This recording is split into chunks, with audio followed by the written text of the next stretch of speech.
бал, который грянул в День работника культуры во дворце имени Агаркова, был сродни первому балу Наташи Ростовой, когда глаза разбегались от великолепия нарядов, пульс учащенно стучал, а зеркала отражали дам в белых, голубых, розовых платьях с жемчугами на открытых руках и шеях. Бал работников культуры стал прологом церемонии вручения премии «Браво» в честь профессионального праздника. Торжества для тех, для кого организация и проведение мероприятий – это рабочие будни. Хотелось бы еще побольше праздников именно для работников культуры. Это получается только раз в году мы празднуем, все остальное время работаем. Танцы. Мы играли танцы, в парке играли, здесь играли.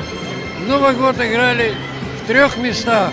В нескольких ипостасях предстают и служители МУЗ салдинской публике, благодарной за их труд. Браво аплодировали сами работники культуры своим друзьям-меценатам, которые с удовольствием поддерживают все творческие проекты. Браво не смолкали овации творческим коллективам, показавшим мастер-класс на настоящем балу. Каждое учреждение культуры Верхней Салды подготовило для гостей свой хореографический сюрприз. Минуэты и полонезы сменяли друг друга в холле дворца. Поражало, с какой точностью работники культуры воспроизводили движения старинных танцев – котельона, истинно-рыцарского полонеза. Даже знакомый вальс воспринимался средь шумного бала как-то особенно. Ну а танго в исполнении сотрудников кинозрелищного предприятия «Кедр» сорвало бурные овации. Но лучше один раз увидеть.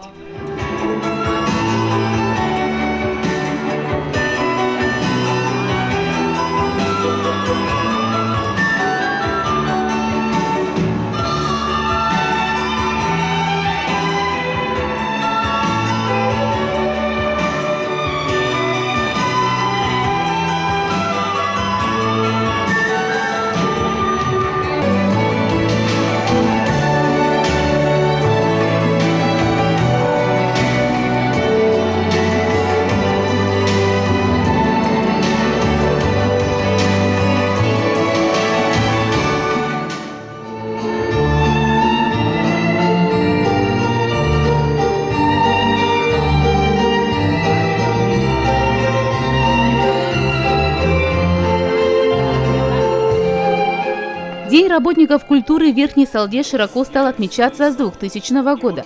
Инициатором церемонии награждения «Браво» тогда стала начальник управления культуры Алла Сергеева.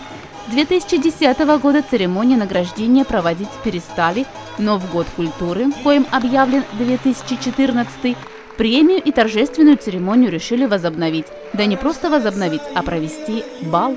Вообще эта идея принадлежит Светлане Владимировне Куличенко. На одном из совещаний, это еще было в феврале, она пришла и говорит: вы знаете, друзья, мне приснился сон, у нас должен был быть бал.